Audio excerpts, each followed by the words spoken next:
Kalau teman-teman mendengar nama kendaraan Toyota Hilux, pasti yang terpikir langsung sebuah kendaraan yang sangat tangguh dan bisa diandalkan, apalagi urusan off-road.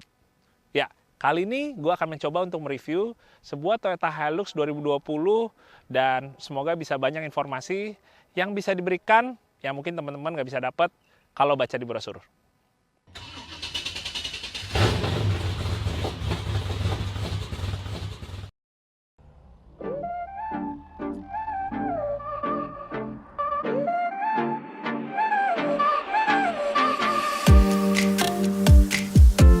Buat gua, Toyota Hilux itu adalah sebuah double cabin yang penuh emosional.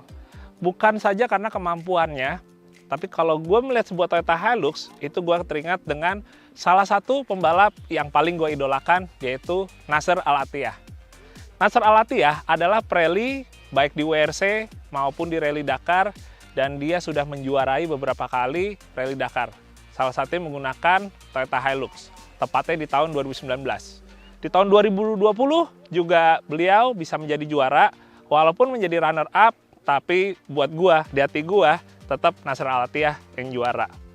Nah, Toyota Hilux ini di Indonesia itu udah ada di tahun 2006. Kalau kita ngomongin sejarah Toyota Hilux, jadi mobil ini pertama kali lahir di Jepang pada tahun 1968. Emang semenjak awal, Toyota Hilux itu diciptakan untuk kendaraan komersil. Sementara untuk nama Hilux-nya itu berasal dari dua kata. Pertama, high yang artinya tinggi, kedua lux atau lux yang artinya mewah. Jadi emang Toyota itu dari awal udah mengeset mobil Toyota Hilux ini sebagai kendaraan komersil tapi yang memiliki gaya kekinian ya. Jadi tetap bergengsi, tetap nggak malu-maluin kalau misalnya mau dipakai orang untuk kebutuhan hari-hari atau kebutuhan hobinya seperti misalnya off-road segala macam, itu tetap bisa terlihat keren menggunakan kendaraan komersil ini. Nah, semenjak itu generasi dari Hilux semakin banyak, generasi kedua, ketiga, dan semakin mendunia. Dari yang awalnya, Toyota Hilux ini ya cuma boleh dibilang kastanya mungkin di bawah, karena kemampuan off-roadnya yang oke, akhirnya dia kastanya semakin naik, dan semakin dilihat orang sebagai salah satu kendaraan legendaris dari Toyota. Terus tahun 2006, itu pertama kalinya Hilux ini masuk ke Indonesia. Tepatnya pas Toyota memulai proyek IMV. Jadi untuk platform atau sasisnya itu waktu itu udah mulai sharing ya. Jadi dibikin MPV yaitu Innova, dibikin SUV yaitu Fortuner, dan dibikin pickup yaitu Toyota Hilux ini. Nah dari situ akhirnya Toyota Hilux juga mulai meramaikan pasar Indonesia, dan di tahun 2015 keluarlah Hilux yang Revo. Gue sendiri juga salah satu owner dari Hilux, dan gue termasuk orang yang sangat puas dengan double cabin ini. Walaupun di sisi lain, gue juga pakai double cabin merek lain. Nah, semenjak yang 2015 itu, sebenarnya kalau untuk di luar, terutama kayak misalnya di Thailand gitu atau di Australia, sempat ada satu facelift lagi yang nggak masuk ke Indonesia. Itu dinamakan Hilux Roco. Tapi untuk yang di Indonesia, yang mulai masuk sekarang ini justru setelah yang Hilux Roco yang udah keluar duluan di Thailand sekitaran 3 tahunan yang lalu. Dan untuk desainnya sebenarnya kalau gue sendiri sebenarnya dari yang sebelum ini gue lebih suka ya. Kalau yang sekarang ini karena mungkin di satu sisi udah terlihat seperti Innova, jadi ada yang suka, ada yang enggak. Tapi secara overall kembali lagi ikatan emosional gue cukup kuat karena gue melihat mobil ini gue langsung ingat mobil Hilux Dakar yang digunakan jagoan gue, Nasser Al-Attiyah. Jadi pada akhirnya gue sangat bisa menerima dengan segala macam ubahan atau facelift yang ada di Toyota Hilux sekarang. Nah, ini kalau kita ngomongin bagian depan. Kalau ngomong bagian samping, sebenarnya secara overall sama yang Revo itu tidak ada bedanya. Bergeser ke samping, yang ingin gue bahas adalah untuk ram angle-nya. Ini sangat berkaitan dengan kemampuan untuk off-road ya teman-teman. Pertama, kalau kita ngomongin untuk approach angle. Approach angle ya di Toyota Hilux ini yaitu sudutnya 29 derajat. Di bagian tengah yang breakover angle-nya itu 25 derajat. Dan untuk bagian departure angle di belakang itu 26 derajat. Apa arti dari angka-angka ini? Jadi semakin tinggi angkanya, maka kemampuan off-roadnya semakin baik. Karena mereka akan semakin terhindar dengan yang namanya mentok kegundukan sebagai contohnya. Selain itu yang penting juga adalah untuk wheelbase-nya. Wheelbase-nya di mobil ini itu 3085 mili. Dan semakin panjang wheelbase, itu juga ada kelebihannya juga untuk kemampuan off-road. Emang kalau kita ngomongin untuk radius putarnya menjadi lebih besar, untuk manuvernya lebih sulit ya, terutama pemakaian di kota. Tapi dengan semakin panjang wheelbase, dia akan semakin stabil di permukaan yang tidak rata. Dan kalau kita ngomongin untuk handlingnya, semakin panjang wheelbase, itu juga terasa lebih stabil ketimbang yang wheelbase-nya pendek. Nah, satu lagi teman-teman. Dari bagian samping, yang mau gue bahas adalah untuk footstep-nya. Ini footstep-nya bahannya plastik, tapi emang ada paduan hama besinya di bagian bawahnya. Cuma footstep-nya di Toyota Hilux itu cenderung lebih mudah dia untuk bengkok. Dan footstep-nya ini tergolong rendah, jadi kalau teman-teman pakai buat off-road, mesti benar-benar hati-hati ya. Biasanya pas kita lagi turun gundukan, apa naik gundukan, di bagian sini kena. Itu yang harus diperhatikan. Memang sih nanti ya kalau ada yang mau dimodifikasi untuk kebutuhan kerja segala macam off-road, ini kalau diganti besi baru aman. Untuk mesinnya, di Toyota Hilux ini menggunakan mesin 2GD FTV. Tenaganya sekitar 147 HP dan torsinya 400 Nm. Ini pasti teman-teman juga udah banyak yang tahu. Bahkan sebagian langsung berpikir, wah tetap lebih gede tenaga mesin di Triton ya. Iya sih, emang benar. Tapi kalau gue boleh saran, sebaiknya kita jangan langsung menerima mentah-mentah apa yang ada di brosur. Bukan berarti data yang nggak benar, tapi akan lebih bijak lagi kalau kita mencari mobil, kita sesuaiin dulu untuk peruntukannya. Walaupun di mesin Triton itu lebih besar tenaga dibandingkan di Hilux, tapi yang menariknya, dia tenaga maksimalnya itu lebih dulu didapat justru di mesin 2GD ini. Ambil contoh untuk torsinya. Torsinya 400 Nm. Tapi maksimalnya udah bisa didapat dari RPM sekitar, gue coba tuh 1600-1700 tuh udah dapat maksimalnya. Sementara kalau di Triton, itu membutuhkan RPM lebih tinggi, yaitu di sekitar 2500 baru ketemu torsi 430 Nm-nya. Dan karena di off-road, kita lebih banyak membutuhkan tenaga bawahnya. Jadi di mobil ini, walaupun di brosur lebih kecil dibandingkan di Triton, tapi sangat bisa diandalkan untuk off-road. Itu yang gue sendiri rasain. Oh iya, dan buat teaser ke teman-teman, gue nanti akan langsung komparasi Hilux ini dengan Triton, dan kita akan melihat ada 26 hal yang gue tes di situ yang mungkin bisa menjadi informasi baru buat teman-teman. Kita lanjut ya ke bagian lain. Berikutnya, seperti yang biasanya teman-teman udah nunggu, yaitu untuk ngebahas di bagian kolong. Kita lihat ya, untuk kaki-kakinya. Ya, ini dia teman-teman. Jadi untuk di Toyota Hilux dia menggunakan sistem double wishbone untuk suspensinya ya. Dan dia jaraknya antara lower arm ini dia dengan yang bagian upper control arm di sini itu jaraknya cukup jauh. Jadi dia konstruksinya sangat mirip dengan kendaraan-kendaraan off-road yang emang udah heavy duty. Jadi dia untuk knuckle atau spindle-nya ini cukup tinggi. Makanya dia cukup tangguh juga kalau dibandingkan sama beberapa kompetitornya. Terus yang ngebedain dia untuk stabilizernya megangnya ke spindle ya. Megangnya spindle seperti ini. Nah, ini efeknya juga ada dibandingkan kalau misalnya si stabilizer ditaruh di lower arm. Nanti akan teman-teman bisa lihat pas komparasi ya dengan double cabin lain. Terus buat as rodanya, ini dia teman-teman, dia ukurannya juga lebih besar dari para kompetitornya. Ini udah nggak diraguin lagi urusan kekuatannya. Karena dari dulu yang namanya Toyota buat kayak kaki dipakai off-road, udah deh, nggak ada perlu perdebatan lagi. Di bagian depan kita coba lihat ke bagian belakang. Oke, kita ke bagian belakang teman-teman. Di bagian belakang yang pertama pengen gue kasih lihat adalah untuk gardannya.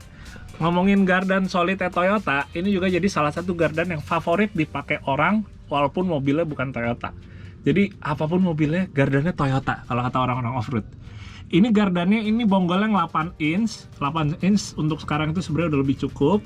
Dan dia itu ada deflognya ya, atau locker belakangnya. Nanti sambil kita bahas lanjut pas ke bagian dalam.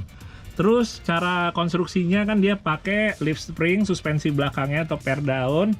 Per downnya dia 5 lembar dan lembarnya itu cukup tebal teman-teman.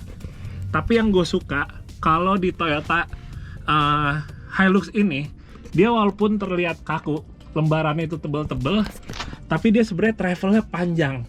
Itu yang gue rasain dari dulu. Jadi karena travel lebih panjang, jadi traksinya itu lebih maksimal karena si rodanya tetap nempel ke tanah terus. Karena saat dia molor, dia tetap nempel, jarang ngegantung. Terus satu hal lagi yang gue suka, kalau misalnya di Toyota ini, kita ngomongin dari dulu yang namanya kaki-kakinya itu jarang ada yang dikit-dikit jebol atau jadi kendor gitu ya. Itu yang gue suka. Jadi bener-bener kalau untuk off-road atau untuk kerja itu sangat bisa diandalkan sekali. Ini baru benar. Assalamualaikum. Oke teman-teman, untuk di interior gue sebenarnya juga pengen ngebahasnya yang lebih berkaitan juga sama off-road ya. Kalau buat fitur, teman-teman juga udah pada hafal. Secara overall, sebenarnya yang gue suka itu pertama adalah untuk desainnya. Gue senang sama desainnya yang ada di Toyota Hilux atau Fortuner ya.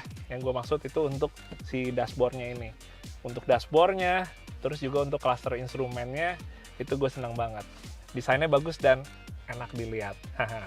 Nah, ngomongin posisi duduknya kalau ngomongin untuk kaki, ini gue sangat suka. Injekan pedalnya juga enak, renyah. Tapi yang gue sayangin itu satu, mau di Fortuner apa di Hilux, walaupun bisa teleskopik ya selain tilt, tapi menurut gue jaraknya masih kurang mundur ke belakang. Gue ngeliatnya kayak ini cocok untuk orang Asia yang nggak terlalu tinggi, karena menurut gue segini udah cukup. Tapi buat yang lebih tinggi kayak gue, ini setir segini tuh kurang rapat ke bagian gue, kurang rapat ke belakang. Sementara serba salah juga. Kalau gue majuin majuin kursinya, emang sininya dapat yang enaknya, tapi kaki gue terlalu nekuk. Akhirnya serba salah. Mana yang mau diprioritasin nih? Untuk kakinya atau untuk setirnya? Tapi secara overallnya, duduknya menurut gue di Hilux ini cukup commanding ya. Jadi untuk ke seluruh bagian bisa kelihatan dengan jelas, dan untuk nyetirnya bisa total kendali kalau bahasa gue ya. Jadi bener-bener kalau lagi off-road, lagi kita nyetir kecepatan tinggi, responnya bisa dapat respon yang paling maksimal. Itu didapat dari kombinasi untuk posisi duduknya, terus juga untuk setir, untuk kaki ke pedal, dan juga untuk ke bagian persnelingnya. Sekarang kalau kita ngomongin untuk transmisi dan transfer case. Transmisinya dia pakai otomatis 6 percepatan, dan rasio giginya itu kurang lebih cukup low kalau kita gunakan untuk off-road. Jadi giginya cukup kasar. Itu untuk transmisi. Dan untuk transfer case-nya, dia model knob di bagian sini untuk 2H, 4H, dan juga 4L. Kebalik sih ini ya kalau di sini tulisannya. Nah, ini sistem transfer case-nya itu yang part-time.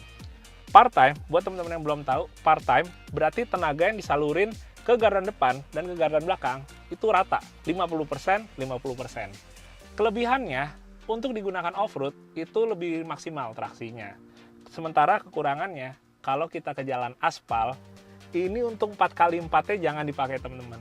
Jadi langsung segera diganti lagi ke 4x2 ya, atau 2H-nya. Terus yang paling oke banget yang gue suka yang ada di Hilux yaitu ada locker belakang atau rear differential lock. Locker belakang ini bisa diaktifin begitu kita masuk ke 4L. Kalau kita pakai low, dia baru bisa. Kenapa? Karena locker ini itu nggak bisa main sembarangan digunain ya. Kalau kita gunain di medan-medan yang mungkin tidak terlalu berat, kecepatan tinggi, itu mobil bisa lepas kendali. Belakangnya jadi oversteer, jadi mau nyusul, nanti malah bisa melintir. Itu dia kenapa untuk lockernya hanya bisa diaktifin di 4L. Untuk di medan yang lebih slow speed dan juga medannya lebih berat. Itu yang gue suka, ada locker belakangnya. Nah teman-teman, sekarang saatnya untuk gue ngetes Toyota Hilux ini. Tapi kali ini pengetesannya ada yang spesial.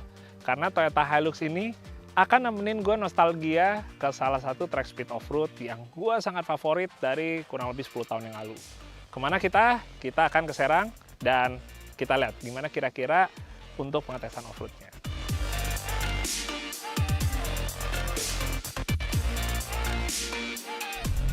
Oke, saatnya kita untuk nyoba testing off-roadnya ya teman-teman.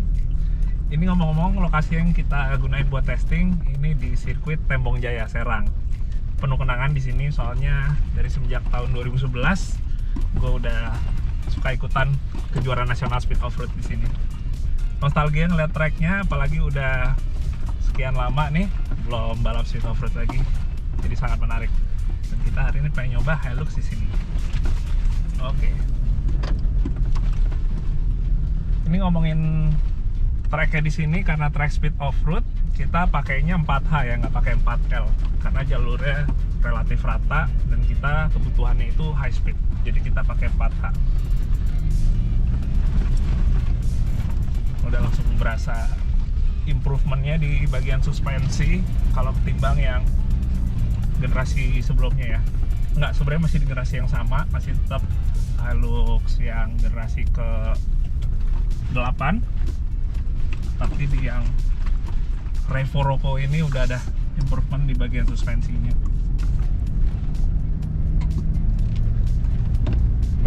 Oke. Buat body roll juga masih bisa diterima banget.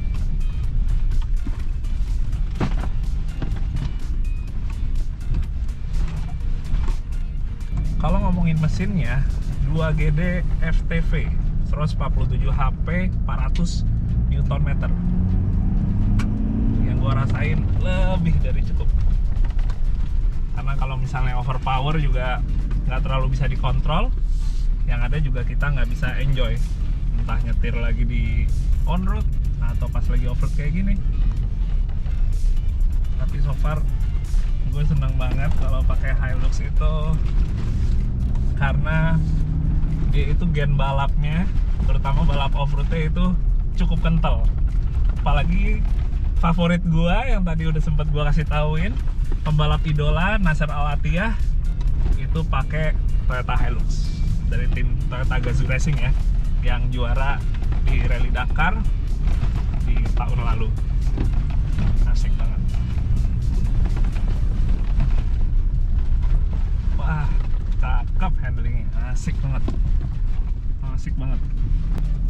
Nah, lebih lanjut kalau kita ngomongin untuk sistem 4-wheel drive-nya, karena ini menggunakan transfer case part-time, jadinya kalau kita ketemu jalur-jalur yang sebenarnya nggak terlalu berat, yang sebenarnya masih ada traksi, misalnya contohnya itu di aspal yang ada permukaan esnya, walaupun nggak ada di Indonesia ya, atau aspal yang basah karena lagi hujan, itu 4-wheel drive-nya tidak direkomendasi untuk dipakai. Beda sama 4-wheel drive yang full time ya. Kalau 4-wheel drive yang full time itu seperti all-wheel drive. Jadi untuk pemakaian di aspal itu bisa dipakai. Jadi karena ini part time, ya kita pakai 4-wheel drive-nya hanya begitu kita masuk ke medan off-road aja. Ya mau itu tanah, gravel ya, batu kerikil, batu-batu atau pasir, semuanya kita udah bisa pakai 4H-nya.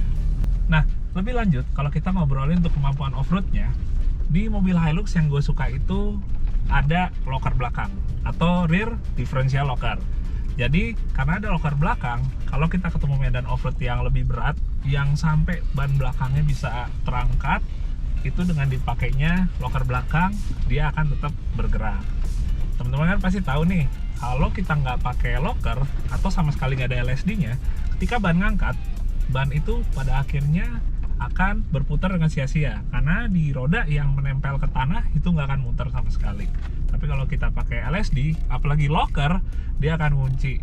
Bedanya apa? Kalau LSD dia butuh ada sentakannya dulu untuk bisa ngunci, itu pun nguncinya juga nggak 100% sama kanan kirinya. Tapi kalau locker, apapun yang terjadi, si roda kanan dan si roda kiri itu bakal berputar bersamaan. Jadi buat di off-road yang berat, udah pasti locker itu lebih cocok. Selain urusan locker, yang gue suka dari Hilux, dia untuk materi kaki-kakinya itu lebih heavy duty. Kayak misalnya as roda ukurannya lebih besar daripada kompetitornya. Dan satu hal lagi yang gue suka, untuk travel suspensinya itu juga cukup panjang.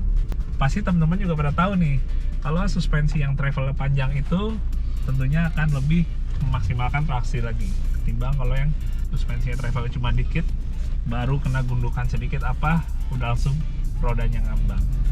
So far puas banget, karena kemarin gue juga sempat nyobain mobil ini di tempat yang berbeda, di BSD, untuk artikulasinya, nyobain body rollnya juga sempat di sana, nyobain untuk akselerasi, pengereman, dan overall gue cukup puas.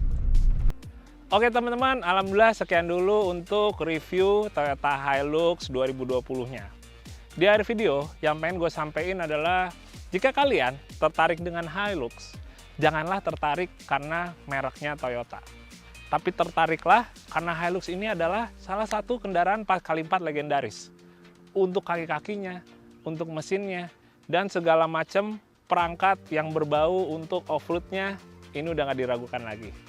Nah, semoga bermanfaat video ini. Jangan lupa kalian subscribe jika belum channel Jadilogi, dan like jika kalian emang suka dengan video ini. Sehat-sehat ya buat kalian sekeluarga. Dadah, Assalamualaikum.